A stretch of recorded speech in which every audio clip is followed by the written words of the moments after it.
Hi, the name's Grogan, Paul Grogan, and in this gaming rules video I'm going to be showing you how to play Codenames, designed by Vlada Hvatil and published by Czech Games Edition. In Codenames, two rival teams of spies must try to make contact with their own agents who are out in the field operating undercover. The first team to make contact with all of their own agents wins the game, but beware, if a team makes contact with the assassin, they instantly lose.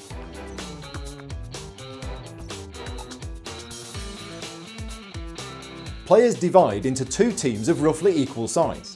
One member of each team is the spy master, and they sit at one side of the table. The other players are the field operatives, and they sit across from the spy masters. Place the agent cards, the bystanders and the assassin nearby.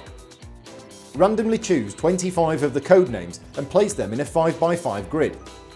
Then randomly choose one of the key cards and place it into the stand so that only the spy masters can see it. The key corresponds to the grid on the table and tells the spy masters which of the code names are the blue agents, the red agents, the innocent bystanders, and which one of them is the assassin.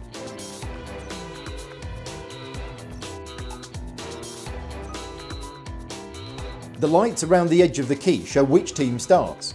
That team has 9 agents to locate, the other team has 8. On a team's turn, the spy master first gives a clue to help the field operatives identify which are their own agents. The clue must take the form of a single word and a number. The word should be something that relates to some of the code names on the table belonging to the team, and the number is how many visible code names are associated with that word. For example, 2 of your agents are nut and bark. Since both of these things grow on trees, you could give the clue tree 2. This tells your team that there are 2 of the code names associated with the word tree. There are a number of rules covering what you are and are not allowed to say as a clue. These are all covered in the rulebook. One of the rules is that you can't say one of the words visible on the table or anything too similar. For example, if the word bark is on the table, you can't say the word barking. Once the clue has been given, the spy masters must also be careful not to give any additional hints, verbally or otherwise, and must keep a straight face. The field operatives must then try to figure out what the clue means. To make their first guess, they touch one of the code names. If they touch a word of their own team, the spy master covers it with an agent card in their colour, even if it wasn't one of the words that the spy master was thinking of. A correct guess also allows the team to carry on and choose another word. If, however, the operatives indicate an innocent bystander, their turn is over and the code name is covered over with one of the innocent bystander cards.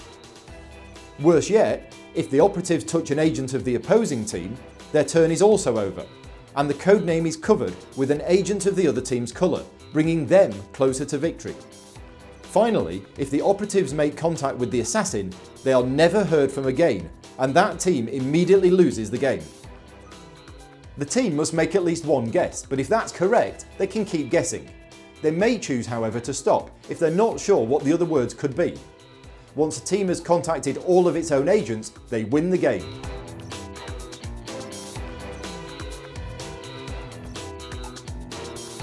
The red team starts and the spy master gives the clue suit 2. After thinking about it, the red operatives first choose diamond. This is marked with a red agent and they can carry on. They next choose dress, thinking that the spy master was thinking about you getting dressed into a suit.